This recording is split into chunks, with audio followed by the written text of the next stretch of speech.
and take some questions. Maybe you can ask me some questions that will get us further on. Can you explain why the world is compromising with Islam, why the whole world is doing this?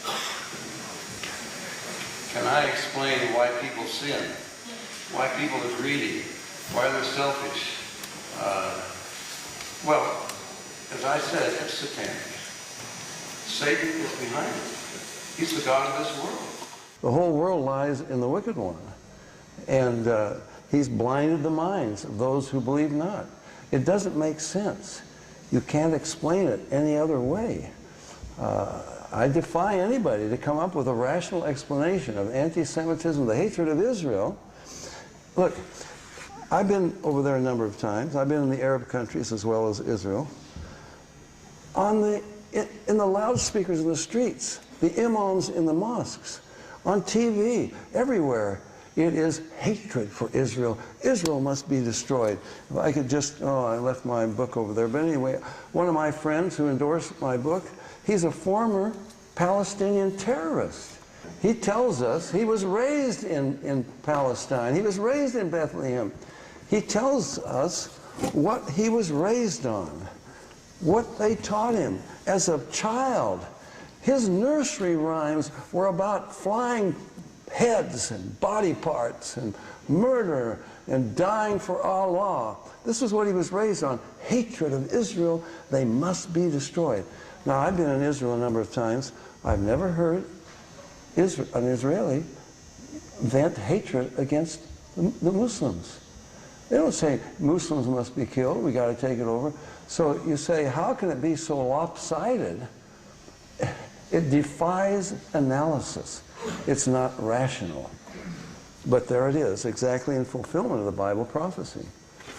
Right over here. After the rapture, how are they going to incorporate Islam into one world religion?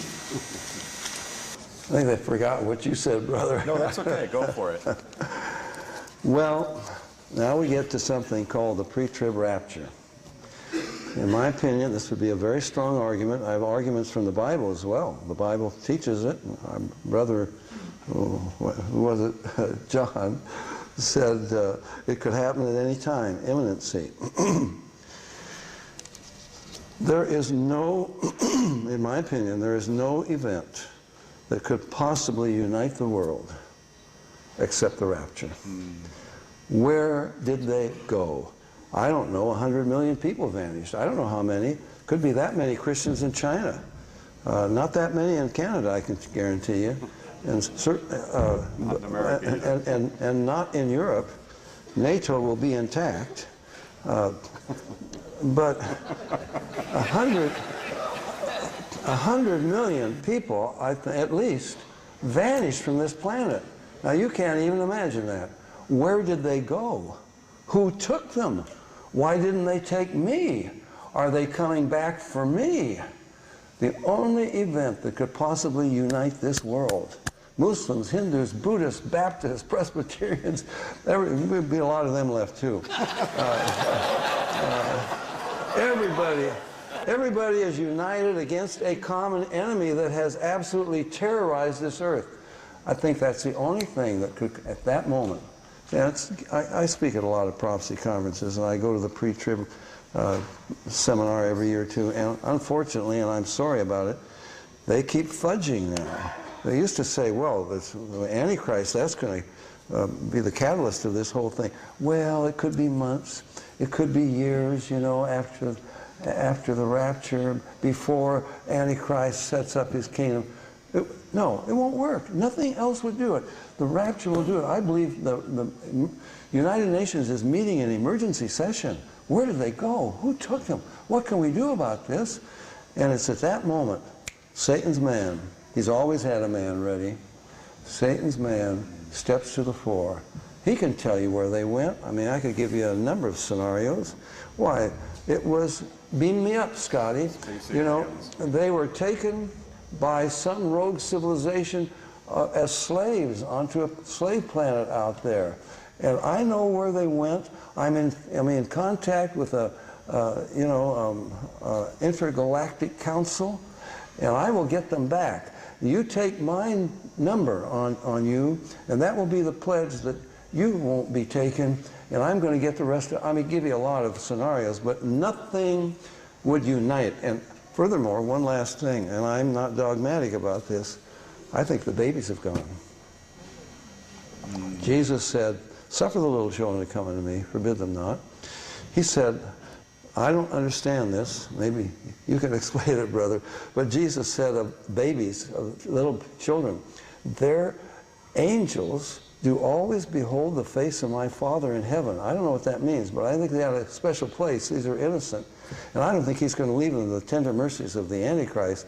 Muslims have lost their babies, their little children. Hindus, Buddhists, everybody. If that's the case, wow. That's going to unite this world in terror, and that's the catalyst for this man to step forward, in my opinion. This confused word, like you said in your speech, Christians are attacked by Muslim or Islam. From the history, I know that also Christians were fighting against Christians and still fighting in England or all over the places, even here. Even here in our congregations, the so-called Christians, by wars or whatever.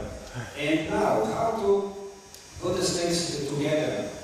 President Bush is claiming that God told him to go to fight. The other side is claiming also God told us. I believe that they serve one God, Satan and the devil.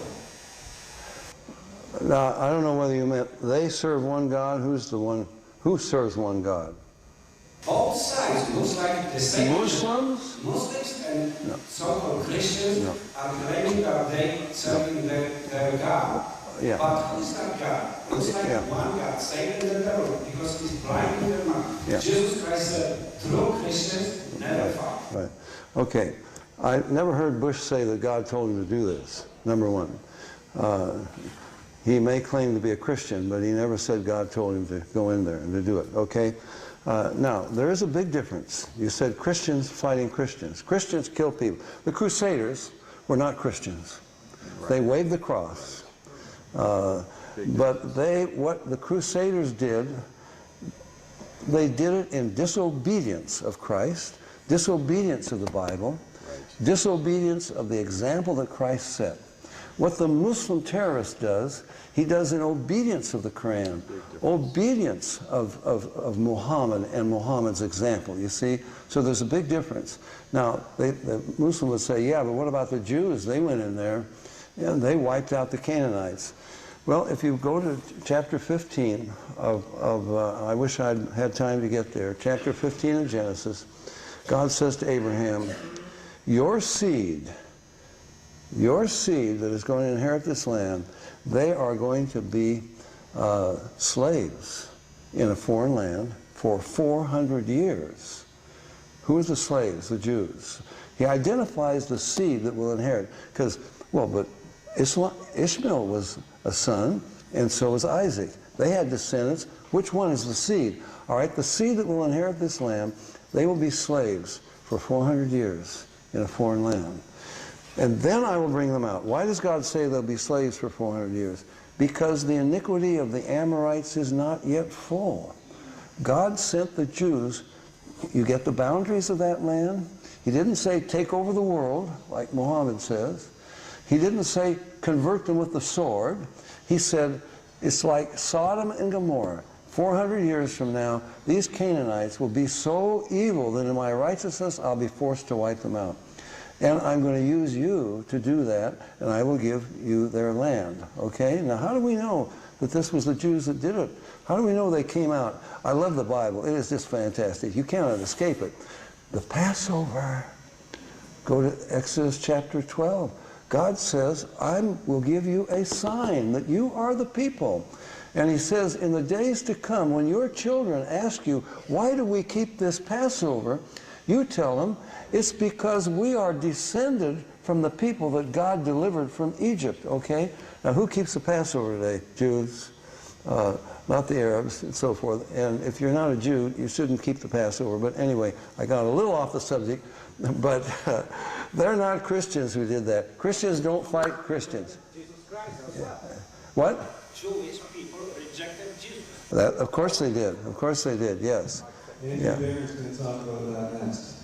He's a Jew, so listen to him. Next over here.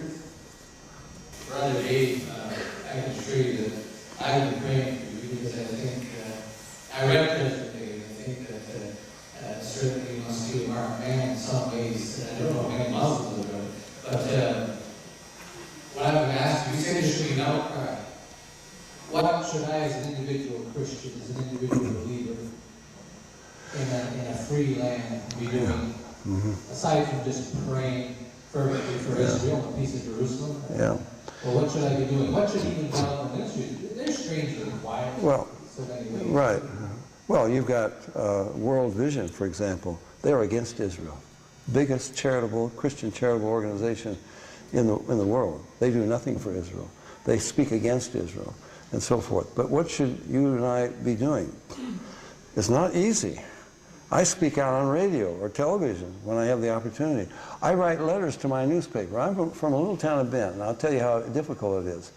They have published my letters to the editor a number of times, but now when I wrote what I told you about the Danish cartoons, and they've got a whole page in our little newspaper about, oh, now there are courses in universities, the truth about Islam, you know. And I said, wait a minute, they don't tell you the truth about Islam. Let me tell you the truth about Islam. I did it in 250 words, my limit.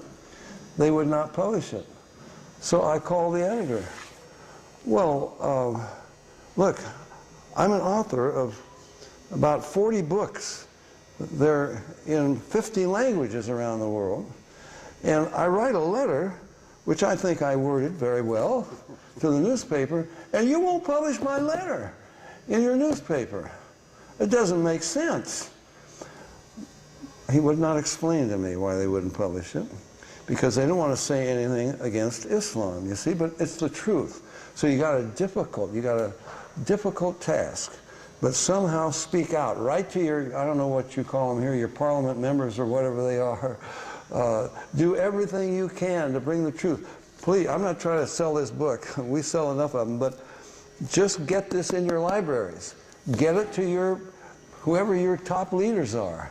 Say, read this book. Now, let the Muslims read it. If there's anything in here that isn't the truth, then the writer will apologize. We'll revise it. But if you can't find any fault with this, then you better change the way you are acting towards Islam, because you're aiding and abetting them in their very thing that they say they're going to do. So, I don't know, do whatever you can. But it's not going to be easy because they're going to be against you. Okay, a question over here.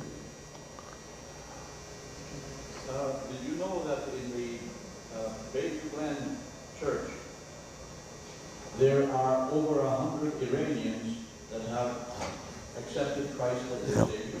I didn't know that. Praise God.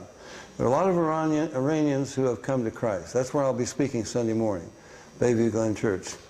And there's been a revival in Iran, and actually in Sudan, because they see what Islam really is. There's an underground church in Afghanistan. I'm in touch with people who are involved over there. In Iraq, they've had to flee Iraq into Syria, the Christians, but there's an underground church there. So many Muslims are coming to Christ, and I have prayed for many years, God, please tear down this Islamic curtain. It's more vicious and impenetrable than the Iron Curtain ever was. I was in Russia a number of times during Iron Curtain days. Well, they had a Baptist church in Moscow. It was a showpiece. It wasn't genuine exactly, but still. China, they have churches. Islam, no. You can't have one, okay? So I pray, God, tear it down, get the gospel in there for these people, because I love the Muslim people as I love the Jews. They've been lied to. They're terrorized. They wouldn't dare even consider that Islam might be wrong. They'd take your head off for that. Okay, so keep praying and then do what you can to get the truth to people. That Bayview Glen Church, by the way, that's at Bayview and Steeles And first service tomorrow is at 9:15, the second one's at 11. I won't be talking about this. My first service, my topic is why everything is the way it is. And the second topic is at what cost a bride? What did it cost Christ to get us to heaven?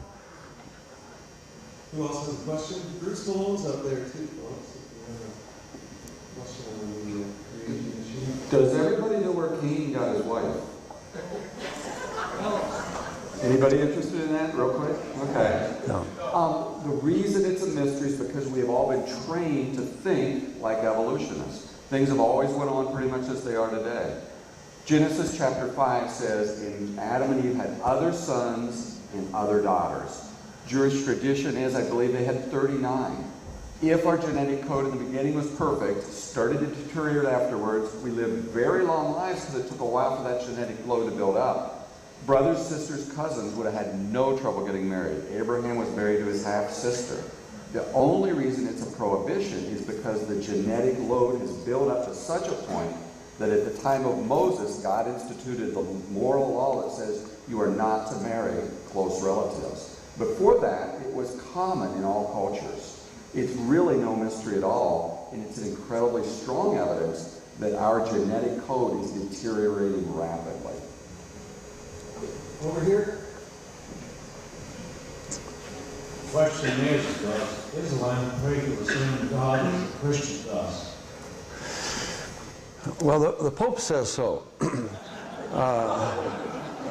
John Paul II kissed the Quran. Vatican II says the Muslims worship the same God that the Christians worship. Okay? Now, Bush has boasted, oh, we now have a Quran in the White House. What does the Quran say? The Quran says, you believe in the Trinity, you go straight to hell. 16 times the Quran says, Allah is not a father and he has no son. Now every Arabic translation of the Bible in the world uses Allah for God. Well, let's put Allah into John 3:16. For Allah so loved the world. Well, got 99 characteristics of Allah in the Quran, not one of them is love. Allah so loved the world, he gave his only begotten son. Whoops. Allah is not a father, he has no son. You can't put Allah in the Bible. Okay? Jesus is not God, he's not the Son of God. He didn't die on the cross for our sins. He didn't even die on the cross. He was taken to heaven. Someone died in his place. The Bible says Christ died in our place. No, someone died in his place. He was taken alive to heaven. I could go on. Allah is a... Look, I was speaking in Sydney, Australia, and I said, Allah is... this is not the God of the Bible. This is not the only... They say, well, but there's no other word for God in Arabic. About 5 Arabs came after me. I said, look, you guys speak Arabic. I don't even speak Arabic. Let me just give you what you must confess to become a Muslim. La ilaha illallah Muhammadan Rasulullah. That's Arabic that says there is no God but Allah and Muhammad is his prophet. Now, it doesn't say there's no Allah but Allah. It says there's no ilah but Allah. And you find the generic term for God all through the Quran, ilah. And Allah is a contraction of la ilah, meaning the God, the supreme God. Okay? Allah was named Allah, la ilah, in the Kaaba. It had about 360 idols in it, and Allah was the chief idol. Okay? Now, Muhammad is trying to tell, what did Muhammad change? He didn't change anything. He kept the same name, but he just said there's only one God, and that's Allah. He tried to convert the Christians and the Jews in Mecca, in Medina. Well, in Mecca they threw him out. In Medina, what's he trying to tell them? There's one God. It's Allah. They knew who Allah was. Allah's an idol up there in the Kaaba. Muhammad even went to the Kaaba while there were still these idols encircled around it when he got permission from the Meccans and so forth. This is not the God of the Bible. No possible way you could say this is the God of the Bible, but the Catholics say it. What's his name?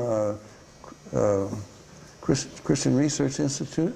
Hank Hanegraaff says it. So many people say it. It just isn't true. Sorry, I guess we're done. I just wanted to know, we're going to have more question and answer period with Dave, but before Bruce Malone Yeah. comes back to the stage, does anybody have a question for Bruce? Here in the front. Oh, sorry.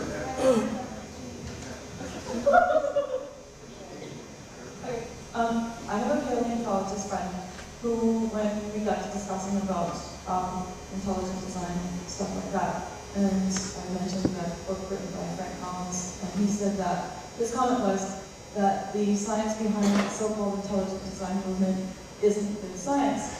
And he said that Francis Collins. Sorry? Yeah. He said that there are no peer-reviewed articles supporting, their findings or whatever, and I just wanted to speak to that. And also maybe the peer review process as well. Well, it's very easy for those folks who oppose allowing students to see the evidence for creation to say there's no science backing intelligent design, because they have defined science as excluding any evidence that points to an intelligent designer. If it points to an intelligent designer, it is not science. So they can say there are no scientists and no science that support, evolution.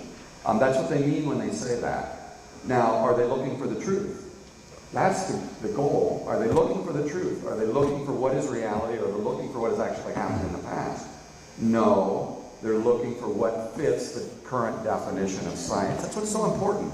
If you don't understand the debate, if you don't understand where the battle's at, you get into this word game and you don't get anywhere. The point is to point people to search for the truth. What is the truth? What is reality? What is real? What has happened?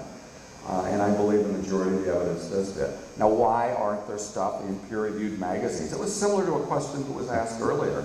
If you see a problem, wouldn't that lead you to be able to get it published in a scientific journal? No, because it is peer-reviewed, and the peers are playing by the rules of the definition of science. So you won't get these kind of things in a peer-reviewed magazine. There are wonderful peer-reviewed technical journals that deal with creation evidence. One other example I just want to follow up with.